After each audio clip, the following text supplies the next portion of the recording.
మీరు ఎన్నన్నా చెప్పుండ్రి బై ఏమన్నా కానియుండ్రి మన రైతుల దిక్కు నిలబడేది మాత్రం బీఆర్ఎస్ఏ. రైతుల కోసం తన్లాడేది మన కేసీఆర్ సారే.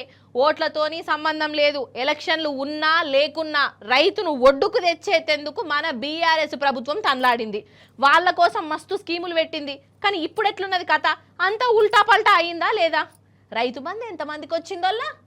రుణాలు మాఫీ అందరికి అయినాయా? బోనసుల ముచ్చట దేవుడెరుగు. ఎరువులు యాళ్లకు అందుతలేవు, నీళ్లు లేవు, కరెంటు లేదు. ఎట్లనో గట్ల పంట పండిస్తే మద్దతు ధర కూడా ఇస్తలేరు. రైతులేమో లుక్సాన్ అవుతాండ్రు. అందుకే మళ్ళోసారి రైతుల గోస ఎట్లున్నదో మన సీఎం సార్కు మంచిగా కనబడేటట్టు చేసిరు. చూడురి మీరే. ఇది ముచ్చట. మన అసెంబ్లీలో పెద్ద సభ ఉన్నది కదా, ఎమ్మెల్సీలదో లో ఇక ఆ మండలి ముంగట బీఆర్ఎస్ లీడర్లు ఇక మిర్చి దండలు వేసుకొని నిరసన చేసిరు.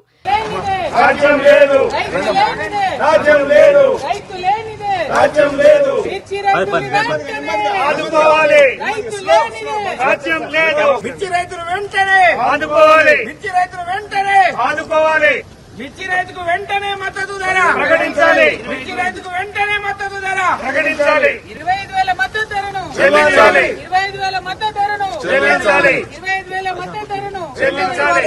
మిరపకాయ రైతులు ఎంత అవస్థ పడతాండ్రో చూస్తూనే ఉన్నాం కదా. మార్కెట్లకు బస్తాలకు బస్తాలు ఈ ఎర్ర బంగారం అచ్చున్నది. కానీ అడ్డికి పావు షేరు అని అనుకుంటా కొంటాండ్రు. కష్టపడి మిరపకాయ పండిస్తే కూలీల మందమన్న పైసలు అత్తలేవు. వాళ్ళది హరిగోస అవుతున్నది.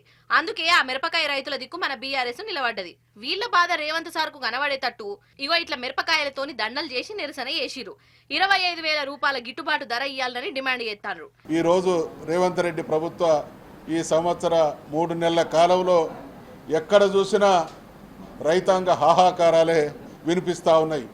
ప్రత్యేకించి ఈ సందర్భంగా మిర్చి రైతులకు సంబంధించి తెలంగాణలో చాలా చోట్ల భారీ పెట్టుబడి పెట్టి మిర్చిని పండించడం అనేది ఆనవాయితీ. గత సంవత్సరం 85,000 రూపాయలు మిర్చికి ఒక రకం మిర్చికి ధర పలికింది.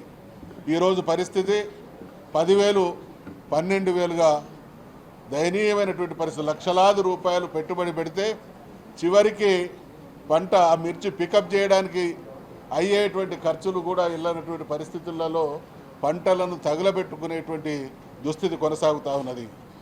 రేవంత్ రెడ్డి సర్కారు ఎన్నికల మేనిఫెస్టోలో మేము అధికారంలోకి వచ్చిన తర్వాత 16,000కు మిర్చిని కొంటామనేటువంటి హామీని ఇవ్వడం జరిగింది.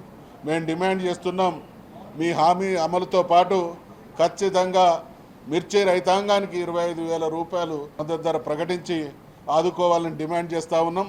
అసెంబ్లీ సాక్షిగా మిరపకాయ రైతులు ఎంత అవస్థ పడుతున్నారో బీఆర్ఎస్ లీడర్లు కండ్లకు గట్టినట్టు చూయించిరు.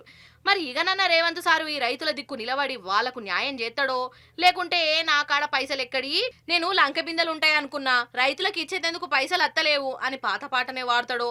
రేవంత్ సారు గా మాట అనకు సారు, దయచేసి నీకు దండం పెడతాం గాని. రైతులంటే అన్నం పెట్టేటోళ్ళు, వాళ్ళు మంచిగుంటేనే మనం అందరం మంచిగుంటాం, వాళ్ళు నవ్వితేనే మనం సంతోషంగా ఉంటాం సారు.